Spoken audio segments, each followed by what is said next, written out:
On a Julie qui est là, à qui on va donner la parole. Hey, merci d'être là. Allô. Bonjour, Allô, Julie. Ça va bien? Très bien. Julie, J'ai tu connais réussi à embarquer, mais c'était un peu compliqué là, avec mon téléphone, là, mais j'ai réussi à embarquer. Tout est parfait. Et Julie, toi, tu es ici en tant que militaire? Ben, j'ai été militaire pendant 33 ans. Wow! Je suis conjointe d'un ex-militaire. Présentement, il travaille pour la fonction publique. Ça fait 23 ans que j'étais avec Dave. Fait que, tu sais, il faut quand même se dire que j'ai vécu les deux côtés de la médaille et mon fils n'a que 12 ans. Donc, ouais. Fait que, tu sais, on a vécu beaucoup les mutations. Quand on est arrivé à Québec, Mathieu avait déjà 3 provinces de fête dans sa vie. Fait que, tu sais, il faut quand même se dire qu'on est arrivé à Québec il y a à peu près 6 ans. Fait que le pauvre petit, à moitié de sa vie, il avait déjà déménagé dans 3 provinces différentes. Julie, juste, je t'arrête pour te demander, c'est quoi les provinces que tu as fait? Puis est-ce que ton enfant a été exposé à de l'anglais et du français? Puis ça a été comment l'adaptation entre les deux langues? Ben, écoute, Mathieu est venu au monde à Halifax. Pendant qu'on était à Halifax, Dave était en restriction imposée. Donc, Dave est parti pour Gagetown au Nouveau-Brunswick. Fait que j'ai été toute seule pendant 1 an avec mon fils. Dave revenait les fins de semaine. Après ça, on est déménagé au Nouveau-Brunswick, donc encore en anglais, à Gagetown. Mathieu a fait 4 ans là-bas. Après les 4 ans, on s'est envenu à Québec. Donc, quand il était au Nouveau-Brunswick, on avait décidé de l'envoyer à l'école en français. Puis maintenant qu'il est à Québec, ben, il va à l'école en anglais, tu sais, pour être sûr qu'il garde. Ça veut dire qu'à 12 ans, il est bilingue, là? Ah, totalement.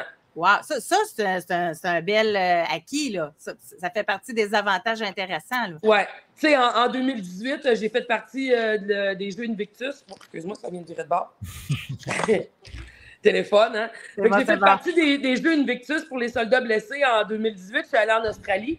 Et puis, mon fils, qui n'avait que 7 ans à l'époque, était traducteur pour mes parents, là. Ben, voyons donc! Fait que, tu sais, faut quand même, tu sais, c'est ça, là, c'est vraiment un avantage incroyable, là. Mes parents viennent du bas du fleuve, ne parlent pas anglais du tout. Tu sais, c'était le premier voyage en avion à l'extérieur du Canada, tu sais. Fait que c'était gros, là. Puis, Julie, tu dis que tu as participé aux Jeux Invictus pour militaires blessés. Ça veut dire que tu as été blessé, toi? Ça veut dire... Oui, physiquement et mentalement, là. Veux pas après 33 ans, là. Je veux dire, s'il n'y a rien qui nous touche, ben, je ne sais pas, on doit être un bloc de ciment parce que, tu sais, c'est impossible qu'il n'y ait rien qui nous ait touché dans notre carrière militaire. Fait que oui, syndrome de stress post-traumatique. J'ai 3 missions. Croatie en 93-94, 95 en Bosnie, puis 2002 en Bosnie. À part ça, je suis allée à des exercices, je suis allée dans le Grand Nord, j'étais sur les bateaux canadiens aussi, les frégates à Halifax.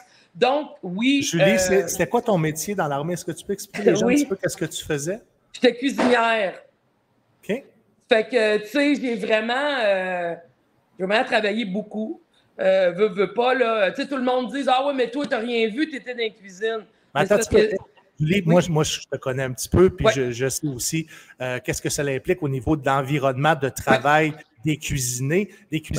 C'est pas ce que les gens peuvent penser. C'est pas dans une cuisine conventionnelle. Est-ce que tu peux expliquer un petit peu qu'est-ce que ça implique d'être cuisinier en déploiement? En déploiement, habituellement. Présentement, ils ont des nouvelles cuisines un peu plus modernes, mais avant, c'était vraiment là, une plateforme, là, comme une plateforme de trailer. Puis, on avait notre équipement de cuisine là-dedans. Puis, les côtés, c'est des toiles de tente épaisses. Donc, s'il fait 38 dehors, ben il fait à peu près 52 dans la cuisine. Là. Puis, c'est pas fait que j'imagine qu'aujourd'hui, Julie, que t'envoies pas un se plaindre qu'il fait chaud, là. Hein? Non. Non. Surtout, tu sais, parce qu'il faut quand même penser que dans la cuisine, tu sais, souvent, il n'y a pas d'air climatisé, même dans les buildings. Dernièrement, avant je prenais la retraite, je travaillais à la réserve navale. Il y avait de l'air climatisé partout, sauf dans la cuisine. Donc, dans les journées de chaleur, ça montait facilement à 35-40 dans la cuisine. Cuisine moderne, building moderne, mais quand même, là, sans air climatisé. Ouais. Et pour nous expliquer, bon, là, on voit dans quel environnement tu travaillais. Puis quand tu t'en allais dire, les gens disent voyons, comment ça que tu es comme ça, tu n'as pas été témoin de rien, tu étais dans tes cuisines. Ouais. Raconte-nous ce qui pouvait être stressant, raconte-nous un petit peu ce que tu vivais. Ben, tu sais, moi, je me plais à dire, les gens mangent partout, hein. Oui. à part quand ils partent en patrouille, il y a des cuisiniers partout sur tous les camps, sur tous les petits camps. En Afghanistan, ils les appellent les FOB. Mais il y a des cuisiniers partout. Fait que c'est pas parce que tu es dans une cuisine que ça va pas péter à côté de toi, là. Tu sais, c'est assez ça, là. En Bosnie, en 95, quand ils ont décidé de tirer sur le camp, ben ça donne que c'était à côté des cuisines.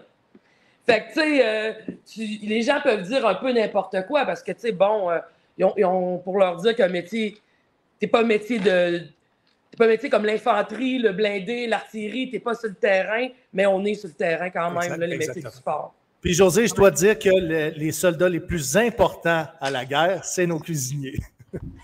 On en prend soin. Puis mais parce que c'est le moral. Tu sais, quelqu'un qui arrive de patrouille, qui a mangé des repas qu'ils appellent les ration packs, quelqu'un qui a mangé ça pendant 2-3 semaines, ben il rentre au camp, puis il y a quoi? Ben ils viennent aux cuisines parce qu'à toute heure de la nuit, toute heure du jour, on va être là pour les accueillir avec quelque chose à manger, là, quelque chose de chaud. Oui. Puis comme couple, on parlait de travail-famille aussi. C'est pour avoir voyagé un petit peu, être partie des 6 mois toute seule. Je pense que c'est plus facile pour la personne qui part que pour la personne qui reste. Tu sais, toi, tu as vécu les deux. Il me semble que quand tu pars, tu es dans l'action, tu es dans la découverte. Alors que la personne qui reste, elle pense. Là. Elle pense, ça va-tu bien? Ben, tu sais, oui, c'est vrai. Puis, tu sais, il y a un... je sais pas comment expliquer ça, mais tu sais, quand tu pars, tu fais une coupure avec ta famille. Donc, tu pars, tu sais, toi, tu te souviens de la maison, admettons, le lave-vaisselle était ouvert, la vaisselle n'était pas faite, je veux dire, tu sais, tu pars, toi, t'es parti comme ça, la maison était comme ça.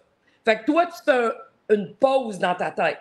Tu t'en vas faire tes choses. Quand tu reviens puis tu refais play, ben, t'es pas à la même place parce que ta famille n'est plus à la même place. Eux autres, ils ont avancé. Toi, tu as fait pause. Fait que, tu sais, oui, quand tu pars, dans un sens, c'est plus le fun, il y a différentes choses, il y a différents challenges. C'est le retour qu'il y a de l'adaptation. Mais le retour, là, il est difficile en tabarouette. Tu veux-tu expliquer, Julie, un peu les défis de retourner dans sa propre maison, auprès de ses propres enfants, auprès de son propre mari? Parce que, tu sais, bon, on part... Arrête ta caméra. Arrête ta caméra. Ah, encore, ouais. C'est bien correct. Tu sais, je vais finir par avoir mal au cœur si je continue de me virer de même. Bon.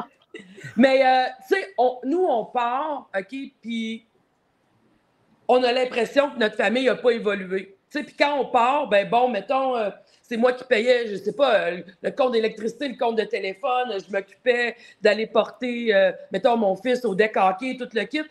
Ben là, quand tu reviens, là, faut que tu rembarques dans la roue, puis tu sais, c'est comme une roue où il y a, tu sais, une souris qui court, là. Ben, il faut que tu rembarques dedans, il faut que tu cours à la même vitesse qu'eux autres, parce qu'eux autres, là, ils y vont. Ils ont continué. Ils ont continué leur vie, ils ont continué leur train de vie, leur mode de vie. Toi, tu arrives, oui, c'est beau pendant 2-3 jours, mais après ça, tu es bien mieux de courir pour embarquer dans la roue parce que la personne qui a resté à la maison n'a pas le temps de s'asseoir là et tout t'expliquer en une journée ce qu'il faut que tu rattrapes. Il faut juste que tu rembarques. Il y a aussi la difficulté de, entre guillemets, de reprendre sa place. Tu sais, eux autres, ils ont pris leur beat, ils mangent à telle heure, toi, tu es habitué de manger à telle heure. Totalement. Totalement, tu sais, parce que veut pas, tu sais, c'est l'absence. Puis moi, là, tu sais, je vais compter quelque chose de personnel, là. Moi, quand on est arrivé au Nouveau-Brunswick, comme Dave était parti quand Mathieu avait 3 mois, on est déménagé au Nouveau-Brunswick. Mathieu était rendu à 17 mois. OK? Dave était dans une unité d'infanterie. Là-bas, donc, est parti en exercice quand on est arrivé 3 mois, a fait Noël, est reparti sur un cours pendant 3 mois en Ontario, est revenu, est reparti en exercice au printemps pour se préparer pour être déployé en Pologne, ce qui a fait que, à l'âge de presque 3 ans, depuis l'âge de presque 3 ans, Mathieu n'appelle pas son père papa, il l'appelle Dave.